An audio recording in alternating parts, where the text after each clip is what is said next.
کہ اس کے جو کزن ہیں سارے وہ بھی اسی اس پہ. الحمدللہ رب العالمین، الصلاۃ والسلام علی رسولہ النبی الکریم وعلی آلہ واصحابہ اجمعین. الحمدللہ الحمدللہ الذی ہدانا لہذا وما كنا لنهتدی لولا ان ہدانا اللہ. رب اشرح لی صدری ویسر لی امری واحلل عقدۃ من لسانی یفقہوا قولی. آمین یا رب العالمین.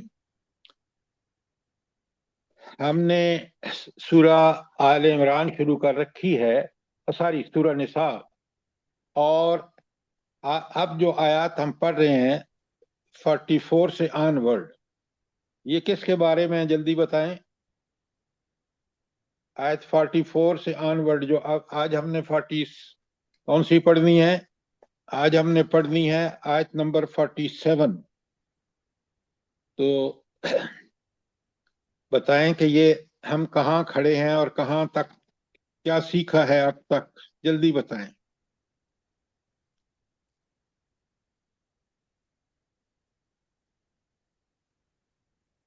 چلے میں آپ کو بتاتا ہوں. سب سے پہلے ایک بات یاد رکھیں، میں نے پڑھا پڑھایا سب کچھ کیا، لیکن جب تک قرآن نہیں پڑھا تو مجھے زندگی کی حقیقت، اس دنیا کی حقیقت اور آخری حقیقت کا کوئی پتہ نہیں تھا. الحمدللہ ثم الحمدللہ، جس اللہ نے توفیق بخشی تو میں نے دیکھا کہ قرآن کو پڑھے بغیر انسان حیوانی زندگی گزارتا ہے. اگر اس کو علم نہیں ہے نا، چاہے وہ پی ایچ ڈی کیوں نہیں ہے. میں نے یورپ بھی دیکھا، امریکہ بھی دیکھا، دنیا ساری دیکھی. یقین مانے کہ انسان اتنا دنیا میں گم ہے، اور جب وہ آیت قرآن کی صورت پڑھتے ہیں تکاثر، الہاکم التکاثر حتی زرتم المقابر، بالکل کنڈیشن یہ سچویشن آج.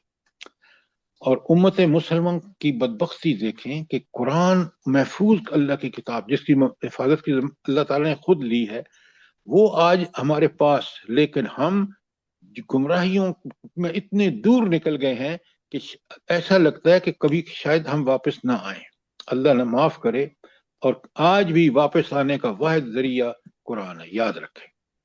آپ مجھے بتائیں سائنس اور ٹیکنالوجی نے آج دنیا کو کس تباہی کے دھانے پر کھڑا کر رکھا ہے.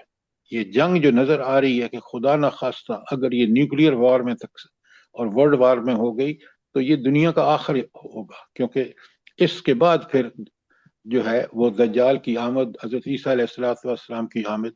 اس لیے میرے دوستوں، بزرگوں، بہنوں اور بیٹیوں، آپ پوری طرح قرآن سے جڑ جائیں اور اپنے گھر والوں کو جوڑ دیں، تاکہ یہ فتنہ جسے دجال کے فتنے سے ہر نبی نے اپنی امت کو ڈرایا ہے، پتہ ہے آپ کو؟ اچھا، اب آج تک ہم نے کیا کیا ہے میں آپ کو بتا دوں. سب سے بڑا ٹاپک جو بقرہ، سورہ بقرہ، سورہ آل عمران، اور اب جس کو ہم پڑھ رہے ہیں، وہ سب سے ٹاپک جو زبردست ہے وہ بنی اسرائیل کا ہے. اور ان تینوں صورتوں میں آپ کو لکھ لیں تاکہ آپ اس کو پڑھیں اور سمجھیں. دیکھیے، یہ جو سورہ بقرہ ہے نا، یہ 40 سے لے کر 142 تک، آیت 40 سے لے کر 142 تک بنی اسرائیل کا ذکر ہے. اب بنی اسرائیل دو گروہ ہیں، ایک ہے یہود اور ایک ہے نصارہ. اچھا، یہود کون ہے بلا؟ جلدی بتائیں نا. اولاد یعقوب، اولاد یعقوب ہے جی سر، موسیٰ علیہ السلام کے پیروکار. وہ تو نصارہ بھی پیروکار ہیں. ڈاکٹر صاحب ذرا سوچ کے بات کیا کریں. سر اولاد یعقوب ہے جنہوں نے اپنا نام ہادو رکھ لیا ہے.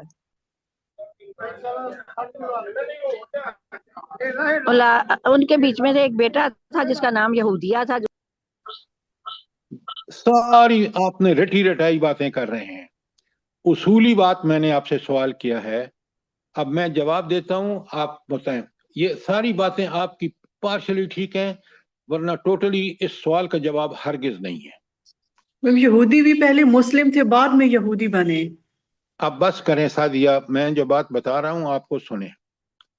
مسلم تو اس کو کہتے ہیں جو پوری طرح اللہ کا فرمانبردار ہو.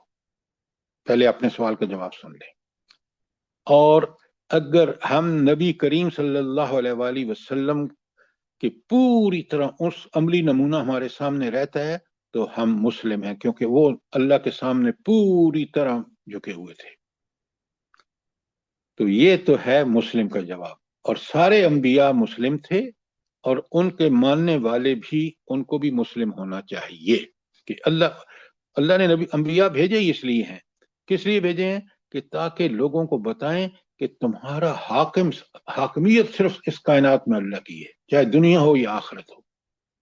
مانو گے تمہارا بھلا، مسلم بن جاؤ گے پوری طرح، اور اگر نہیں مانو گے تم کافر ہو گے.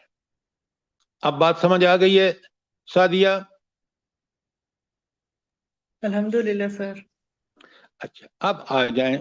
میں نے آپ سے سوال کیا کہ یہ یہود و نصارہ میں فرق کیا ہے. ہوا یہ کہ سارے نبی بنی اسرائیل میں آئے. حضرت ابراہیم کے بعد حضرت یعقوب، ان کے بیٹے یوسف، گنتے جائیے حتیٰ کہ آخری نبی جو ان میں آئے وہ تھے حضرت عیسیٰ علیہ السلام. جنہوں نے حضرت عیسیٰ علیہ السلام کا انکار کیا وہ یہود تھے. باقی سب نبیوں کو انہوں نے مانا، لیکن ان کا انکار کیا. اور جنہوں نے ان میں سے، یعنی اہل کتاب میں سے جن لوگوں نے حضرت عیسیٰ علیہ السلام کو مانا، وہ جو ہے وہ نصارہ ہے. اب ہوا یہ کہ اتنے نبی ان میں آئے. اچھا، ایک تو حضرت ابراہیم کی یہ نسل ہے. دوسری نسل ہے جو یہ تو حضرت سارہ جو ان کے ساتھ ہجرت کر کے آئی تھی، ان کے اولاد میں سے نسل چلی ہے. دوسری نسل ہے حضرت ہاجرہ جو ان کو گفٹ کی تھی، مسلمان ہو گئی تھی اس کے مصر کے سربراہ نے. ان سے آپ کے بیٹے حضرت اسماعیل علیہ السلام، وہ بھی کیونکہ اب نبوت اللہ نے فیصلہ فرما لیا کہ انہی کے درمیان رہنی ہے، تو وہ بھی نبی تھے اور یہ بھی نبی تھے. لیکن اس کے بعد اللہ تعالیٰ کی حکمت یہ ہوئی کہ سارے انبیاء بنی اسرائیل میں آئے، اور حضرت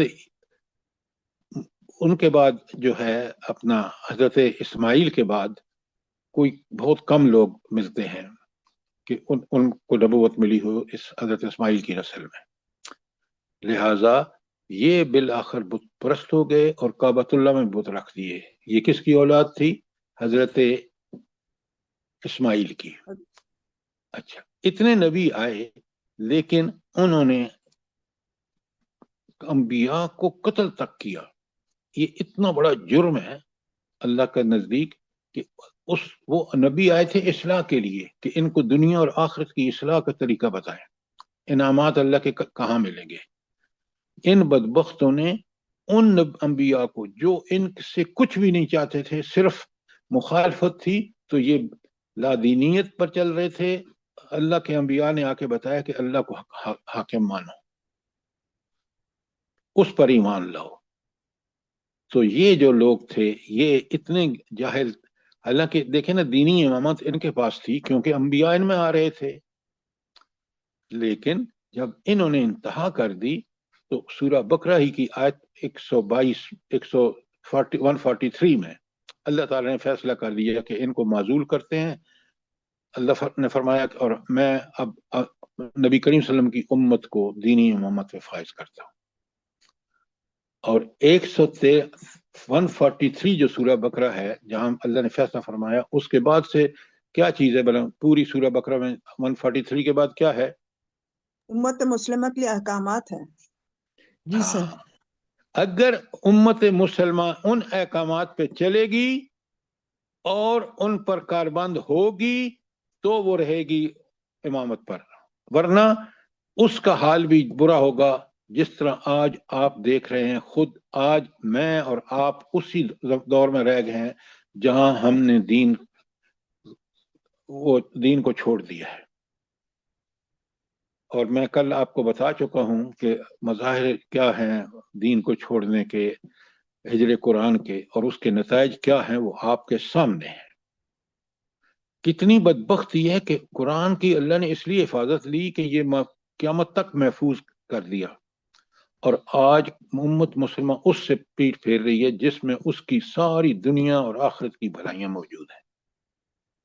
میں اور آپ، ہمارا یہ صرف فرض نہیں ہے کہ ہم خود ٹھیک ہوں، اس کے ساتھ ساتھ ہمارا فرض ہے کہ ہم لوگوں کو بھی اس اطلاع دیں، اصلاح کی دعوت دیں، قرآن کی دعوت دیں، اور اپنا وہ فریضہ پورا کریں جو نبی صلی اللہ علیہ وسلم کے بعد ہمارا فرض عین ہے.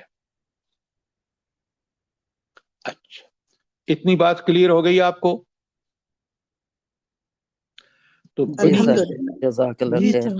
اچھا، اللہ رب العالمین نے اپنے فضل سے خود قرآن میں یہود و نصارہ کے سارے کس طرح ان کو دعوت دی، کس طرح انہوں نے جرائم کیے، کیا انعامات تھے ان پر، کیا جرائم ہیں ان کے، کیوں اللہ نے معزول کیا، ساری تفصیلات ہمیں بتا دی تاکہ ہم ان چیزوں پر کبھی بھی ان جیسا رویہ اختیار نہ کریں.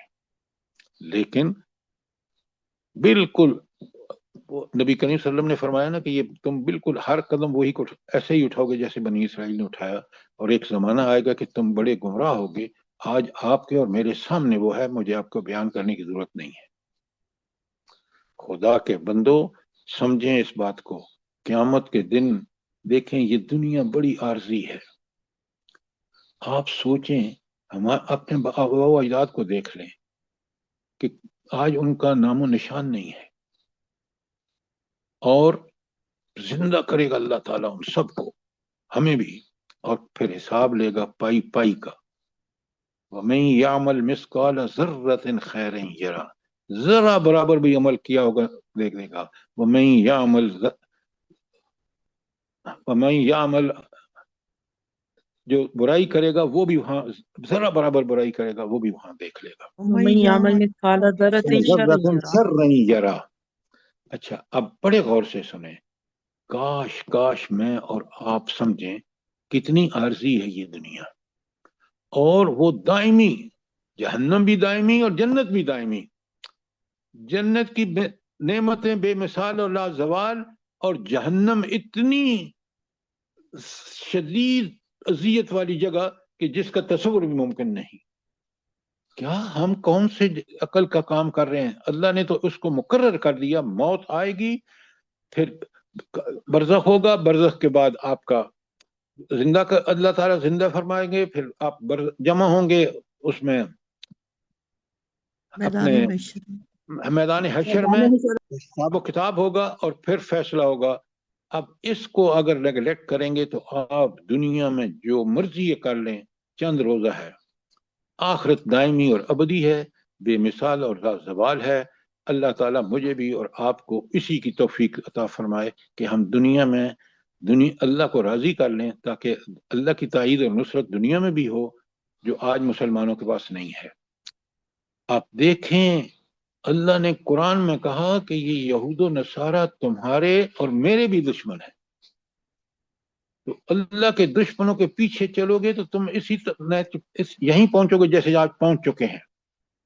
بالکل سر. تو اس لیے ہم جب قرآن پڑھ رہے ہیں تو اس قرآن کو سمجھ کے پڑھیں. آج ہم نے پہلے تو میں آپ کے ساتھ ریویژن کروں گا، کیونکہ یہ تیسری مدنی صورت ہے. نساء، پہلی بقرہ بھی مدنی تھی، آل عمران بھی مدنی تھی، ان دونوں میں ذکر ہے. اور کہاں ہے ذکر میں نے آپ کو بتا دیا ہے.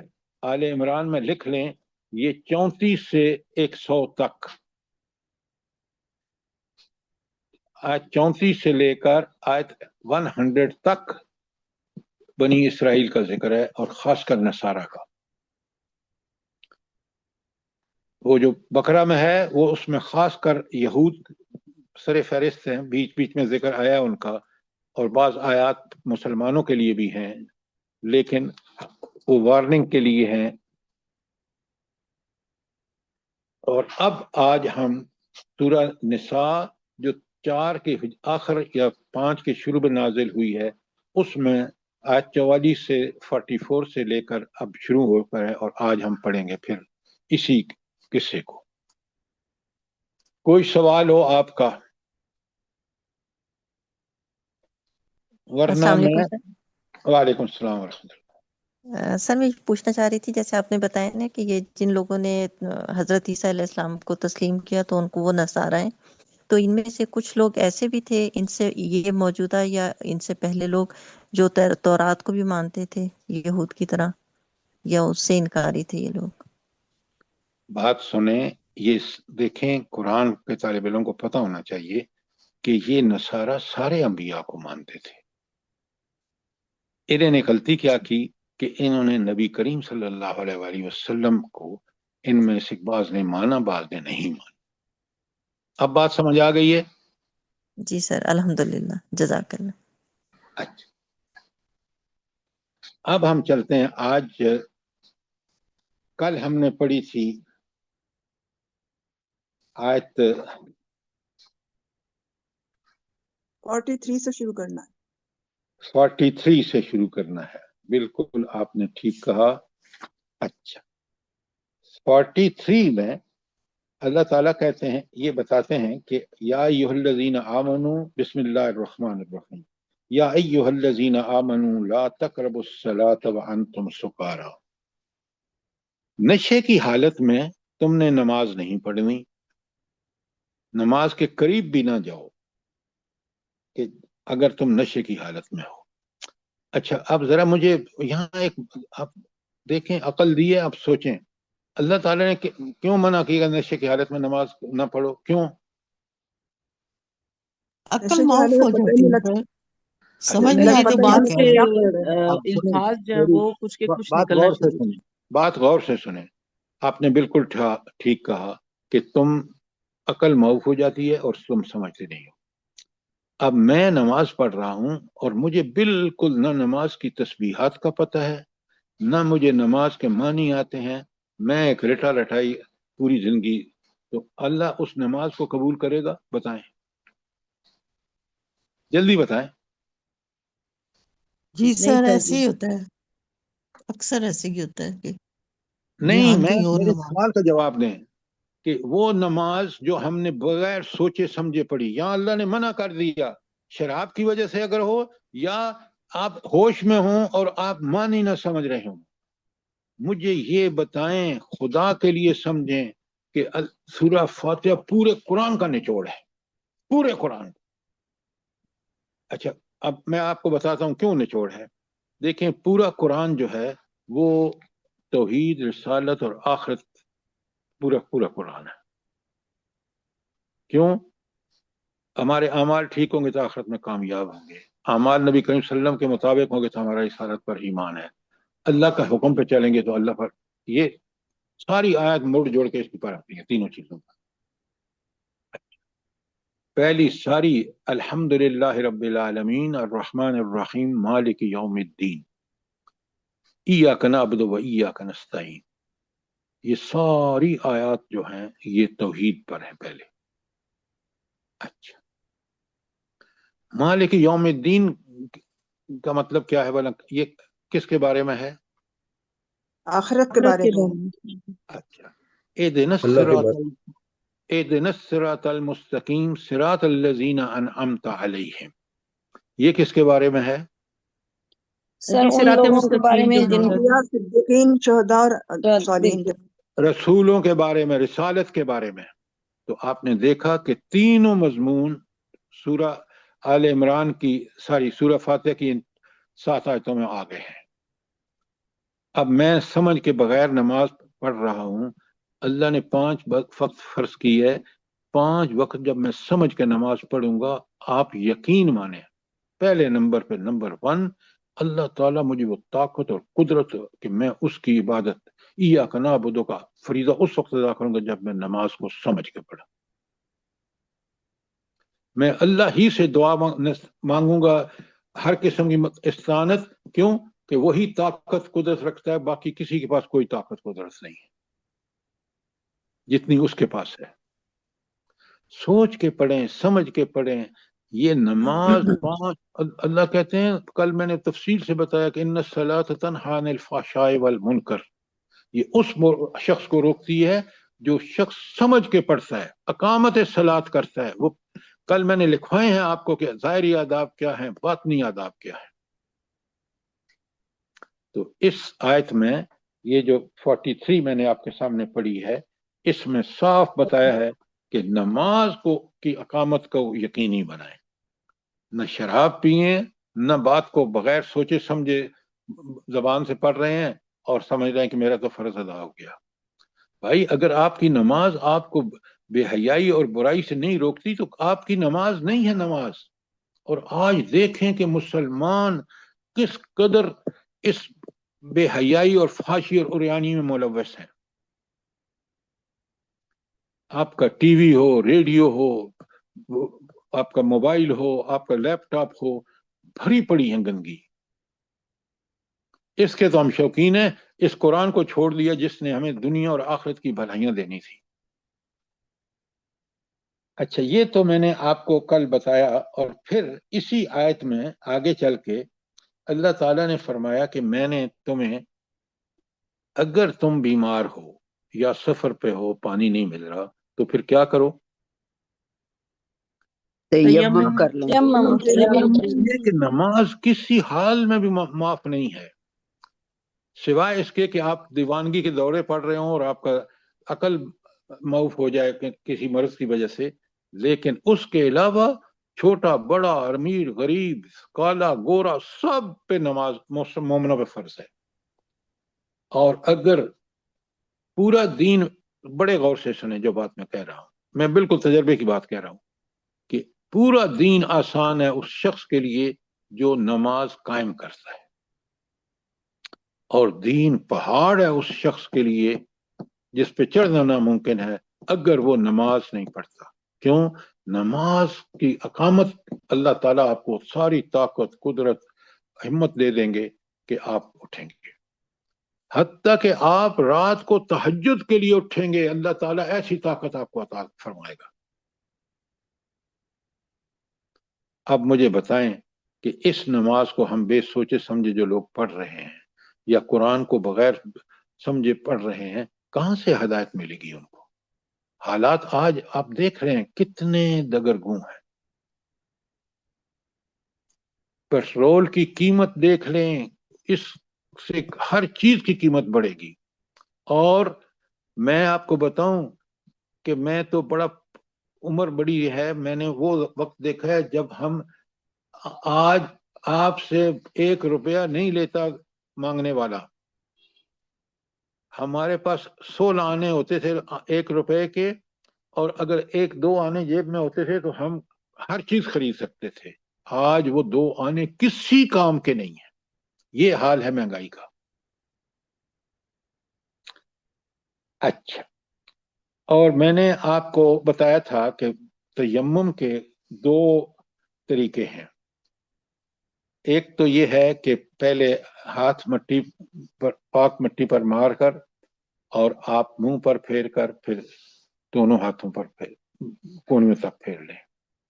اور دوسرا ہے کہ 2 دفعہ، 1 دفعہ ہاتھ مار کر منہ پر پھیر لیں ان کو جھاڑ کر، اور پھر دوسری دفعہ آپ کونیوں تک پھیر لیں.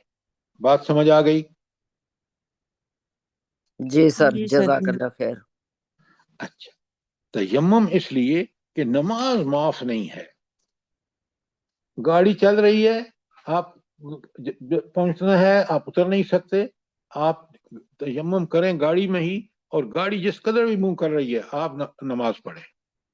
یہ ایکسٹریم حالت ہے جب آپ کے لیے رکنا ناممکن ہو، ورنہ رک کے وضو یا تیمم کر کے نماز مسجد میں پڑھ کر مرد جو ہے وہ جائے گا. اچھا، اب اس کے بعد یہ جو یہود کا الم تری الی الذین اوتوا نصیبا من الکتاب، اچھا، یہ جو ان کو کتاب کا ایک حصہ دیا گیا، کیا تم نے دیکھا نہیں ان لوگوں کو جنہیں کتاب میں ایک حصہ دیا گیا؟ اچھا، کتاب کا مطلب ہے وہ کتاب جس سے اللہ تعالیٰ نے محفوظ کر دی ہے لوح محفوظ میں، اسی میں سے یہ کتابیں مختلف صحیفے اور کتابیں اترتی رہیں. اور قرآن جو ہے، اچھا میں تفسیر میں پڑھ رہا تھا اور بڑی مزے کی بات مفسر نے لکھی. اس نے کہا کہ، اور آپ مجھے بلائیں گے، سوال بھی آپ آ رہا ہے، بڑے غور سے سنیں، کہ تورات جو ہے وہ احکام کی کتاب ہے، اور جو انجیل ہے وہ کس کی کتاب ہے؟ سر اخلاقیات کی. بیٹا حکمت کہیں، لفظ حکمت ٹھیک ہے اس کے لیے. مت کی. ٹھیک ہے. جی سر. دیکھیں نا، شریعت تو حضرت موسیٰ کو، حضرت عیسیٰ پہ کوئی نئی شریعت نہیں آئی تھی، شریعت انہیں تورات کی آگے چلانی تھی، لیکن جو ان کی ساری اخلاق جو ہے وہ حکمت ہے اللہ کی طرف سے. اچھا، اس کے بعد ہوا کیا؟ ہوا یہ کہ اللہ تعالیٰ نے قرآن کو جب نازل فرمایا تو دونوں احکامات بھی اور حکمت، شریعت بھی اور حکمت دونوں اس کتاب میں ہے. یہ مکمل کتاب ہے. نوٹ فرمائیں یہ بات، بڑی پیاری بات میں نے سمجھی اور میں آپ کو بتا رہا ہوں. جی سر، اس طرح میں نے بھی ایک جگہ پڑھا تھا کہ جو زبور تھی وہ مناجات کی کتاب تھی، تو قرآن پاک میں ساری چیزیں ہوگی، مناجات بھی آ گئی، حکمت بھی آ گئی اور شریعت بھی آ گئی. یہ کامل سبحان کتاب ہے، اللہ. بے شک. اچھا، اب ذرا بڑے غور سے سنیں. اللہ تعالیٰ ان سب چیزوں کا جب 44 میں ذکر کر کے، اچھا آیت 44 کا ایک ٹکڑا میں پڑھ رہا ہوں، 44 کا، یشترون الضلالۃ ویریدون ان تضلوا السبیل. یہ اہل کتاب چاہتے ہیں کہ گمراہی خریدتے ہیں اور چاہتے ہیں کہ تم بھی گمراہ ہو جاؤ. اچھا، یہ گمراہی خریدنے کا مطلب کیا ہے بھلا؟ شاباش. اپنی کتاب میں افراد و یہ تفرید، تحریف ہے ڈاکٹر صاحبہ. افراد و تعریف. جی سر، یہ چیزیں کر کے تو چیزیں نہیں، گڑبڑ میں نے کر. آپ سے، دیکھیں آپ سوال پہلے سمجھا کریں، جواب ایسے الرٹ اپ مت دیا کریں. میں نے آپ سے سوال کیا ہے کہ اللہ قرآن میں کہہ رہا ہے یہاں کہ یشترون الضلالہ، کہ اہل کتاب ضلالت خریدتے ہیں، اس کا کیا مطلب ہے؟ سر دنیاوی مفاد کے لیے اللہ تعالیٰ کے احکامات کو رد کرتے ہیں اور ان میں تحریف کرتے ہیں. اب بات آپ نے ٹھیک کی کہ اللہ تعالیٰ کے احکامات کو خریدنے کا مطلب گمراہی یہ ہے کہ اس احکامات کو جب حکومت کہتی ہے، جس طرح آج آپ کے علماء کر رہے ہیں کہ حکومت جو ہے وہ جو کہتی ہے اس کے بدلے ان کو پیسے دیتے ہیں حکومت، جیسے آج ہو رہا ہے، اور وہ اس کے خریدنے کا مطلب یہ ہے کہ وہ گمراہی کو مذہب کی سٹمپ لگا دیتے ہیں، دنیاوی فائدے کے لیے. دنیا میں گمراہی خریدتے ہیں، آخرت میں بھی یہ ضلالت ان کے لیے جہنم کا باعث بنتی ہے. وہ تو اس کا لازمی انجام ہے نا کہ اللہ ہدایت بھیجے اور آپ دنیا کے چند ٹکوں کی خاطر اس کو تبدیل کر دیں. ذکیہ، یہ اللہ کی ہدایت ایسی ہدایت ہے جس کا انعام دنیا اور آخرت میں ملے گا. گمراہی بے دنیا شک، میں بھی خوار ہوگا انسان اور آخرت میں جہنم میں جائے گا. بے شک. قرآن کی ایک ایک آیت کو غور سے پڑھیں، سمجھیں کہ حکمتیں قرآن کی دیکھیں. یہی حکمت ہے قرآن کی. اچھا، اب وہ یریدون ان تضلوا السبیل، اور وہ کیا چاہتے ہیں؟ وہ چاہتے ہیں کہ تم بھی گمراہ ہو جاؤ. آج آپ کے سامنے ہے کہ ٹرمپ کیا کر رہا ہے، نیتن ہاؤ کیا کر رہا ہے. یہ سارے ان کی خواہش ہے کہ پوری دنیا کفر میں چلی جائے. دیکھیں قرآن کی حقانیت کو سمجھیں، حکمتوں کو سمجھیں. اللہ تعالیٰ کہتے ہیں آیت 45 میں، بڑے غور سے سنیں، کیا رب العالمین کس طرح انسانوں کو جو اس پر اللہ پر ایمان لاتے ہیں ان کو بتا رہے ہیں واللہ عالم بِأَعْدَائِكُمْ، اللہ تمہارے دشمنوں سے خوب واقف ہے. کیا مطلب ہے کہ اللہ تمہارے دشمنوں کے ساری چالوں سے واقف ہے. علیم بذات صدور ہے. تو تم کیا کرو، وَكَفَى بِاللَّهِ وَلِيًّا وَكَفَى بِاللَّهِ نَصِيرًا، اللہ تعالیٰ کافی ہے تمہارے ولی ہونے کے لیے اور پشت پناہ ہونے کے لیے، دونوں حیثیتوں میں وہ تمہارا مددگار ہے. تو لہذا تم اللہ کے دین کے سپاہی بنو، تم جہاد کرو اللہ کے دین کو، دعوت دین دینے والی، اور اس میں جو مشکلات آئیں گی تمہارا مددگار کون ہوگا؟ اللہ تعالیٰ، جو علی کل شیء قدیر ہے. کیا بات ہے، قرآن کس طرح آپ کو ابھارتا ہے، کس طرح آپ کو تربیت دیتا ہے کہ آپ اللہ کے دین پر قائم اور دائم ہو جائیں. اب سنیں، بڑے غور سے سنیں. اللہ فرماتے ہیں آیت 46 میں من الذین ہادوا یحرفون الکلم عن مواضعہ، اور یہودیوں میں سے کچھ لوگ ہیں جو کلام کو اس کے اصل مقام و محل سے پھیرتے ہیں. کیا پھیرتے تھے وہ؟ انہوں نے حرکتیں یہ کی کہ انہوں نے سود کو حلال کر دیا. حضرت یعقوب اونٹ کا گوشت نہیں کھاتے تھے، اس کو انہوں نے حرام قرار دے دیا، حالانکہ ان کا ایک طبی مسئلہ تھا. اسی طرح انہوں نے ہر وہ کام کیا جس کا اللہ نے حکم دیا اس کی خلاف ورزی کی. اچھا، اور نبی کریم صلی اللہ علیہ وسلم کے ساتھ ان کا رویہ انتہائی گستاخانہ تھا. وَيَقُولُونَ سَمِعْنَا وَعَصَيْنَا، حالانکہ مومن جو ایمان لاتا ہے، جو نبی کے سامنے بات کا، وہ کہتا ہے سمعنا وَأَطَعْنَا. یہ سمعنا تو زور سے کہتے تھے، اور اطعنا جو ہے اس کو بگاڑ دیتے تھے. اسینا سے اسینا. اور پھر نبی کریم صلی اللہ علیہ وسلم کو پتہ ہے کہ وَاسْمَعْ غیر مسمن، اور کہتے ہیں سنیے نہ سنا جائے. اب یہ گستاخیاں کرنے کے بعد، اور ورائنا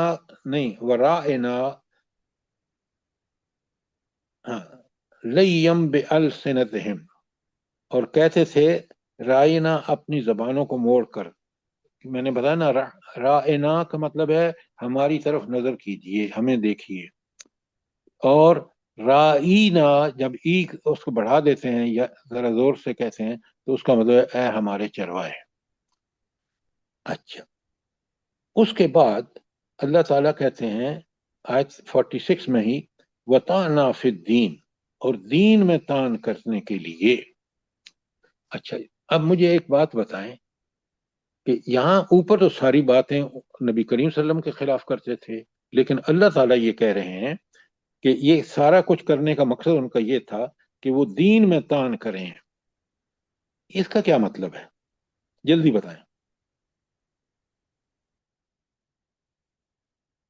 رسول کی نافرمانی کرتے تھے تو اللہ تعالیٰ کی نافرمانی ہے، اصل میں دین کا بگاڑ ہے. ڈاکٹر صاحبہ، اگر آپ انہی الفاظ کو اس طرح کہیں نا کہ دین کا نمائندہ اللہ کی طرف سے کون ہے؟ نبی کریم کون صلی ہے؟ اللہ علیہ رسول وسلم، صلی اللہ علیہ نبی وسلم. کریم جب نبی کریم صلی اللہ علیہ وسلم کے خلاف ساری حرکتیں کر رہے ہیں تو اصل میں تو آپ اس نبی کو اس دین کی وجہ سے تان کر رہے ہیں. لہذا اصل تان جو ہے ان کی نبی کی نہیں ہے بلکہ دین کے خلاف بات کرنا چاہتے ہیں. تو اس نبی کو جو دین کا نمائندہ ہے اس کے خلاف باتیں کرتے ہیں. اس لیے کہا کہ اللہ تعالیٰ نے فرمایا کہ وَطَعْنَا فِي الدِّينِ، اور دین میں تان کرنے کے لیے یہ سب کرتے ہیں. بات کو سمجھیں تاکہ ہمیں پتہ چلے اللہ تعالیٰ اپنے دین نبی لے کے آیا ہے، تو دین وہ کچھ ہے جو نبی کرتا ہے، ان کو وہ پسند نہیں ہے. ان کو تو اس کا بھی پسند نہیں تھا جو بنی اسرائیل کے انبیاء آئے تھے. تو اس کو جن کو وہ پتہ ہے یہ کیا کہتے تھے، بنی اسرائیل عربوں کو کیا کہتے تھے؟ امی. ہاں، ان پڑھ، جاہل، نعوذ باللہ. اللہ تعالیٰ فرماتے ہیں میں نے امیین میں رسول بھیجا. سبحان اللہ، اللہ تعالیٰ کے نزدیک. اب اچھا، اب ایک اور بات دیکھیں. ان کی جہالت دیکھیں، بڑے غور سے سمجھیں بات کو. حضرت محمد رسول اللہ صلی اللہ علیہ وسلم حضرت اسماعیل کی اولاد میں سے تھے، اور حضرت اسماعیل حضرت ابراہیم کے بیٹے تھے. تو نبی تو حضرت ابراہیم کی اولاد میں ہی آیا جیسا اللہ نے وعدہ کیا تھا، لیکن ان بدبختوں نے اپنے آپ کو اتنا بڑھا چڑھا لیا کہ انہوں نے کہا کہ ہم تو چوزن لوگ ہیں، ہم تو جہنم میں جائیں گے ہی نہیں، اور جائیں گے تو چند دنوں کے لیے. بالکل آج آپ کا مسلمان یہی کہہ رہا ہے. میں نے کلمہ نبی کا پڑھ لیا، پڑھا کیا نہ سمجھا، نہ اس کے تقاضے سمجھے، اور میں جنت میں تو جاؤں گا. بالکل نہیں. آپ سے زیادہ مطلب سمجھتا تھا اور پڑھتا تھا عبداللہ بن ابی، اور اللہ کہتے ہیں وہ رئیس المنافقین کو ہوگا، اور جہنم کے نیچے سب سے نیچے درجے میں ہوگا. خدا کے لیے سمجھیں، قرآن نے کہیں کسی کو چیک نہیں دیا، چاہے مسلمان ہوں، چاہے سوائے ان لوگوں کے جنہوں نے اللہ اور رسول کی اطاعت کا حق ادا کیا. اور نمونہ اللہ تعالی نے بتا دیا کہ تمہارے لیے عمل کا نمونہ اور اس قرآن کی تشریح کا حق جو رکھتا ہے وہ نبی محمد رسول اللہ صلی اللہ علیہ وسلم ہے. لَقَدْ كَانَ لَكُمْ فِي رَسُولِ اللَّهِ أُسْوَةٌ حَسَنَةٌ. اور وہ ہوں یا ان کے صحابی اور صحابیات ہوں. اچھا سر جی، فرمائیے. سر جی، وہ قرآن کہتا نا، کہتے تھے کہ نحن ابناء اللہ و نحن احباؤہ، آپ مجھے کیوں بتا یعنی رہے کہ ہیں؟ آپ دیکھیں، یا تو میں اس کو چھوڑ رہا ہوں تو آپ بتائیں، ورنہ ساری دیکھیں نا، اتنے سامعین بیٹھے ہیں، میں ان کا ایک لمحہ ضائع نہیں کرنا چاہتا.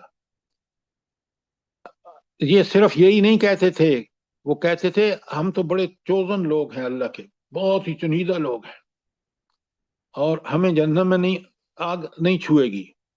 بالکل وہی بات جو آج ہم مسلمان کہہ رہے ہیں، بے دین قسم کے لوگ. لہذا اب آپ دیکھیں اللہ تعالیٰ کس طرح ان کو پہلے. اب ایک اور بات ابھی آ رہی ہے، میں آپ سے سوال کروں گا.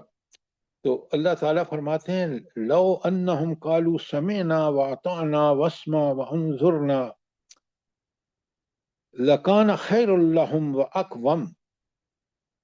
اگر وہ یہ کہتے کہ ہم نے سنا اور اطاعت قبول کی، اور آپ ہماری بات سن لیجئے اور ذرا ہمیں مہلت لیجئے، تو یہ ان کے حق میں کہیں بہتر ہوتا اور بہت درست اور سیدھی بات ہوتی. کیونکہ وہ اللہ کا نمائندہ ہے. اطیع اللہ و اطیع الرسول بار بار آیا ہے. اور آپ کو میں نے بتایا کہ سورہ بقرہ سورہ آل عمران کی آیت 31 میں کہا قل ان کنتم تحبون اللہ فاتبعونی. اللہ سے محبت مومن کا سب سے پہلا فرض، اور اس کی ثبوت ہے اتباع رسول. تو اس لیے آپ دیکھ لیں کہ اگر میں اور آپ نے قرآن سمجھ کے نہیں پڑھا اور اس کے مطابق عمل نہیں کیا، تو اللہ تعالیٰ کے ہاں ہمیں کبھی وہ درجہ نہیں ملے گا جو ایک مومن کو ملنا چاہیے. مومن ہے ہی وہ جو قرآن اور توحید، رسالت اور آخرت کو کما حقہ تسلیم کرے جیسا قرآن نے بتایا ہے، اور اس کا عمل جو قرآن کے تقاضے ہیں وہ نبی کریم صلی اللہ علیہ وسلم کے عمل کے مطابق ہو. اچھا، اس کے بعد آپ دیکھیں اللہ تعالیٰ نے فرمایا کہ وَلَٰكِن لَعْنَهُمُ اللَّهُ بِكُفْرِهِمْ. تو لیکن اللہ تعالیٰ نے ان کے کفر کی وجہ سے ان پر لعنت کی ہے. اچھا، اللہ کی لعنت کا کیا مطلب ہے؟ ذرا جلدی بتائیں، تاکہ میں اور آپ یہ کام نہ کریں، کیونکہ اللہ کی لعنت ہوگی یہ برائی کرنے کی وجہ سے. اللہ تعالیٰ کی اللہ رحمت کی لعنت کا مطلب ہے اللہ تعالیٰ کی رحمت سے دور ہو جانا، اور اللہ تعالیٰ کی رحمت سے دور اللہ تعالیٰ کے احکامات کی خلاف ورزی کرنے سے انسان ہوتا ہے. آپ کی بات بالکل ٹھیک ہے، ایگریڈ. لیکن لعنت کیسے ہوتی ہے بھلا؟ اللہ کی دیکھیں نا، بالکل آپ نے ٹھیک کہا، لیکن اللہ کی لعنت کیسے ہوتی ہے تاکہ میں آپ سمجھیں اور لوگوں کو سمجھا سکیں. سر، جب انسان گناہوں میں آگے بڑھ جاتا ہے، اللہ تعالیٰ کے احکامات کی خلاف ورزی کرتا ہے، تو دلوں پہ مور لگ جاتی ہے. وہ اچھائی برائی میں تمیز کرنے کو اچھائی برائی کی تمیز جو اللہ تعالیٰ نے اس کے اندر رکھی ہے وہ ختم ہو جاتی ہے، تو اس کو بالکل ہدایت آپ نہیں ملتی پھر۔ بالکل آپ نے ٹھیک کہا، لیکن ایک چیز آپ بتائیں جہاں بیان ضرور کریں کہ جب انسان اس طرح جان بوجھ کے اللہ کی نافرمانی کرتا ہے تو اللہ کہتے ہیں کہ میں اس کو شیطان کے حوالے کر دیتا ہوں۔ اس پر تسلط کس کا ہوتا ہے؟ شیطان۔ شیطان کا۔ اور شیطان وہ خبیث چیز ہے مومن کے لیے کہ جو اس کو جہنم میں لے کے جانا چاہتی ہے۔ اب جب اس کا مرید بن گیا تو وہ جہنم سے کبھی نہیں بچے گا۔ بڑی چیزوں کو سمجھیں، جوڑیں۔ اچھا، یہ ہے لعنت۔ سر ایک سوال ہے، جی یہ جو اللہ تعالیٰ جس پہ لعنت کر دے، اگر اس سے کوئی اچھا بھی کام ہو جائے تو پھر اس کو اس کا اجر نہیں ملتا کہ ملتا ہے؟ نہیں، حبط اعمالہم، اللہ تعالیٰ نے ان کے سارے اعمال، جو ایک شرک کرے گا نا تو کوئی عمل اس کا، نماز بھی نہیں قبول ہوگی۔ کیا بات کر رہی ہیں آپ؟ کیوں؟ اس نے دین کی اصل شرک کیا۔ اس نے آگے آ رہی ہے آیت، ابھی آئے گی۔ اچھا، اس کے بعد آپ سنیں ذرا آیت 47 میں آپ کو ایک بڑا نقطہ حکمت کا اللہ تعالیٰ کے بتاؤں گا۔ اللہ تعالیٰ فرماتے ہیں بسم اللہ الرحمن الرحیم، آج شروع کر رہے ہیں۔ اللہ تعالیٰ فرماتے ہیں یا ایھا الذین اوتوا الکتاب آمنوا بما نزلنا۔ اب آپ اس کو اگر ترجمہ پڑھ کے نا سوچیں گے نہیں تو آپ کو بات سمجھ میں نہیں آئے گی۔ اللہ تعالیٰ فرما رہے ہیں کہ اے وہ لوگوں جن کو کتاب دی گئی تھی، ایمان لاؤ اس پر جو ہم نے نازل کیا ہے۔ اس کا مطلب کیا ہے؟ اس آیت کے ٹکڑے کا صحیح مفہوم کیا ہے؟ جی اہل کتاب یہود و نصارہ کو کہا جا رہا ہے کہ وہ جو کتابیں تم پر نازل کی گئیں، اب ان آپ اس کو لمبے حدیثوں کی چوڑے جو کا تصدیق، جواب نہ دیں، میں نے آپ سے گزارش کی ہے کہ آپ مجھے سر بتائیں کہ اس کا اللہ مفہوم۔ تعالیٰ تنزیہ فرما رہے ہیں کہ ان کو کتاب دی گئی لیکن انہوں نے پرواہ نہیں کی اس کے احکامات کی۔ اوتو دے دی گئی لیکن انہوں نے قدر نہیں کی اس کی۔ بالکل آپ نے ٹھیک کہا، یہ دعوت ہے، آخری موقع ہے اہل کتاب کے لیے کہ نبی اور کوئی آنا نہیں، آخری نبی آ گئے ہیں، ان کو بتایا جا رہا ہے کہ تم ایمان لے آؤ۔ اور یہ دعوت ہے، یہ ترغیب ہے، لکھیں یہ ترغیب ہے، ان کو رغبت دلائی گئی ہے، بات ان کو صاف سمجھا دی گئی، آخری موقع ہے۔ اور پھر آگے جو آپ کہہ رہے ہیں، آگے ٹکڑا ہے مصدقا لما معکم، یہ کتاب بھی ایسی ہے کہ جو تصدیق کرتی ہے تم سے پر جو پہلی کتابیں نازل ہوئی ہیں۔ احکامات اسی جیسے ہیں جیسے تورات ہے، لیکن کامل شکل میں ہے، اور حکمت پوری کی پوری جو حضرت عیسیٰ نے بیان کی ہے وہ اس قرآن میں درجہ اتم موجود ہے۔ ہر حکم کی اللہ تعالیٰ نے حکمت بھی بتا دی۔ اتنی بات سمجھ آ گئی؟ اب دیکھیں یہ جو پہلا ٹکڑا ہے نا، یا ایھا الذین اوتوا الکتاب آمنوا بما نزلنا مصدقا لما معکم، یہ ہے ترغیب کہ ان کو آخری موقع کا بتا دیا گیا کہ اب تم ایمان لے آؤ۔ من قبل، اگلے سنیں بڑے غور سے سنیں اور جواب دیں۔ من قبل ان نطمس وجوہا فنردها علی ادبارها، اس سے قبل کہ ہم تمہارے چہروں کو مٹا ڈالیں پھر ان کو ان کی پیٹھوں کی طرف موڑ دیں۔ اچھا، اب مجھے یہ بتائیں کہ یہ تو اللہ تعالیٰ نے اوپر ترغیب تھی، یہ کیا چیز ہے؟ آیت کا یہ جو ٹکڑا ہے جو میں نے آپ کے سامنے پڑھا اور ترجمہ کیا ہے، اس کا مطلب کیا ہے؟ انذار ہے سر۔ ہاں، یہ ترغیب ہے، ڈرانا، کہ اگر تم ایمان نہیں لاؤ گے تو اس سے پہلے اللہ تعالیٰ نے، آپ اگر غور سے پڑھیں نا تو اللہ تعالیٰ نے یہ صاف بتا دیا ہے کہ سورہ آراف لکھیں، سورہ آراف کی 163 تا 161 تا 163